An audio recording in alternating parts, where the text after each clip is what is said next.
భారతదేశంలో మత మార్పిళ్ళు క్రైస్తవంలోకి ఎందుకు వెళ్ళారు అంటే కుల వివక్ష కారణంగా ఎస్సీ ఎస్టీలు అణచివేతకు గురవడం వల్ల కుల వివక్ష కారణంగా అంటారు.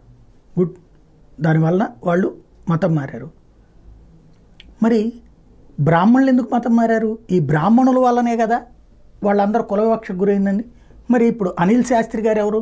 లేకపోతే ఇంకొక ఎంతమంది పాస్టర్లలో బ్రాహ్మిన్స్ లేరు?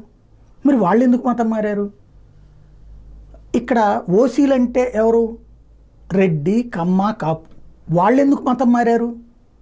కుల వివక్ష కారణంగా కాదు కదా మరి వాళ్ళు. ఇది నాకు ఇప్పటికీ ఒక అయోమయం అనమాట. ఇది నెంబర్ 1 ఫ్యాక్టర్. ఇది బూతులు తిట్టుకోవద్దు, చర్చించుకుందాం.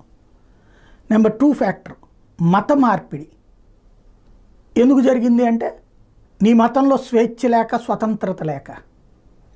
మరి ఏది గుడికి వెళ్తే డబ్బులు కట్టాలి. Yes, correct. గుడికి డబ్బులు లేనివాడు వెళ్ళచ్చు, డబ్బులు ఉన్నటువంటి వాడు ఒక క్యూ లైన్లో వెళ్తే డబ్బులు లేనివాడు ఒక క్యూ లైన్.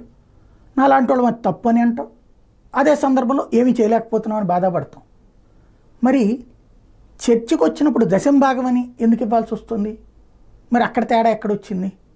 ఇదంతా ఎందుకంటే చర్చ జరగాలి ప్రపంచంలో, దూషణలు కాదు.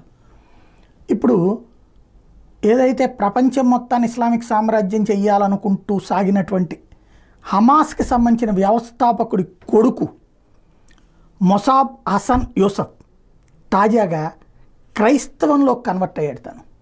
తను ఇప్పుడు ఏమంటాడయ్యా అంటే it is very disappointing to see Americans supporting Hamas and thinking that Hamas is a cool thing.